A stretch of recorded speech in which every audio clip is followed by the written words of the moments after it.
In the shadow of the mountain where the darkness creeps. For over 15 years, I gave my heart and soul to the industrial world.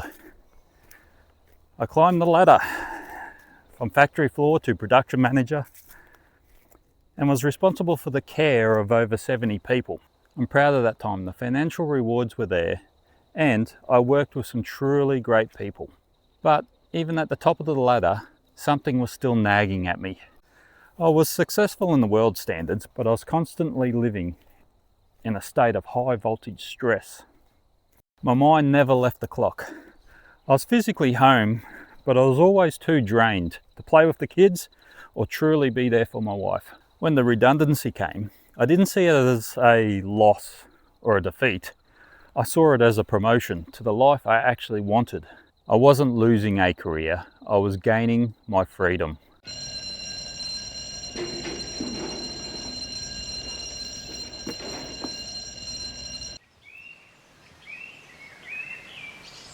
People ask why I wear these Hobbit shoes. It's because I spent 15 years disconnected from the earth by thick rubber and factory floors. The moment I stepped back into my garden, my health transformed. The Hobbit life isn't about being small. It's about a small footprint and a big presence. I traded the fight or flight of the 9 to 5 for the time wealth of the Shire. My blood pressure dropped the moment I stopped racing the clock and just started following the seasons. I realised hands in the dirt are worth more than any digits in the bank. In the quiet dawn, when the light breaks through, there's a whisper in the soil, a tale old but true. This machine is a legend. It's 51 years old, older than I am, and it's a direct link to my dad and how he provided for us. In the permaculture world, we focus on no dig and protecting soil life.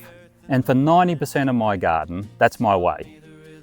I feed the soil and let the worms do the heavy lifting. But I'm a practical hobbit. Every now and then, if the conditions demand it, or I'm opening up a new patch, I'll fire this old girl up. I still use some old-fashioned ways when they suit the job. It's all about balance, using the wisdom my dad passed down, plus new soil science. Whether it's using this rotary hoe or using my bare hands, the goal is the same, leaving the earth better than I found it. The old girl, let it sing to the soil, for the machine and the mulch, turn hard ground to toil, with worms in the dark, doing all of the work, we'll dance with the earth beneath sunset smirk. In the realm of permaculture, I keep a fine line, no dig, it's a mantra, keep the soil divine, but when the tough patches call, oh I can't decline. Growing food is in my blood. I can still remember Dad out in Nana's backyard growing garlic just to pay the bills. Now, I grow the Australian purple garlic. It's a living link to him, and I haven't had to buy a bulb of garlic from the shop for a whole year. But there are some treasures in the Shire that aren't made of gold. My Uncle Vic has been the steward of a heritage Paw Paw Pumpkin for over 60 years. Selecting the best, saving the seeds, starting again season after season. He has passed those seeds to me now to keep the family tradition alive. In the Shire, they would call this a long memory plant. It's a legacy that has survived longer than most corporate careers. And let me tell you, they'll taste better than anything you'll buy from the supermarket.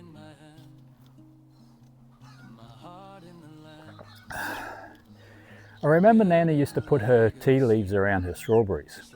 She didn't have a degree in biology. She just knew how to care for things. These simple acts, saving Uncle Vic's seeds and mulching Nana's way, are my meditation. They connect me to my family and to a way of life that values joy and hope over production targets.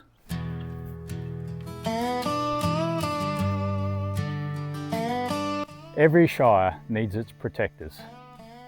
Winston keeps the foxes away, and the cats keep the rodents in check. But just recently, we had to say goodbye to a very special member of the team, Banjo, our old Kelpie. Every morning light breaks Banjo was the master of the simple life. He didn't care about managerial responsibilities, he just cared about the sun on his back. He saw me at my most stressed, and he saw me find peace. He rests here now, a permanent part of the garden he helped guard.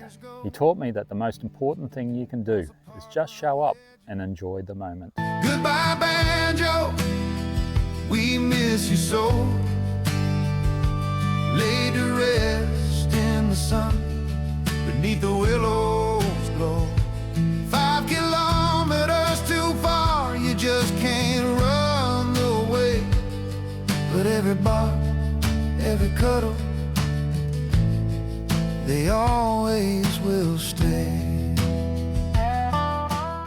We gather round friends, let me tell you a tale about living that life where the veggies prevail. I don't buy garlic or pumpkins anymore, and I certainly don't buy into the lie that a soil deadening job is the only way to live. I traded the corporate ladder for a digging fork, and honestly, the view is much better from down here. I might be redundant to the industry, but I'm essential to all these plants, and they've got a better attitude than the folks I used to report to. All they ask for is a little bit of tea leaf wisdom and some sun. My life is measured in seasons now, in family time and in the health of my soil. You can't eat a production target, but you can roast a Paw Paw Pumpkin with enough garlic to keep a Nazgul at bay. If you feel that nag in your soul, listen to it. It's okay to get off the ladder and get your hands into the soil. Stay green, stay simple, and I'll see you in the next one. Goosey Ganders, stay away from the camera. Oh, we're living the simple Hobbit life, mate, with veggies so chubby they're tempting my fate. Permaculture bliss, they swear it's the way, but my neighbors just grin as they watch me dismay.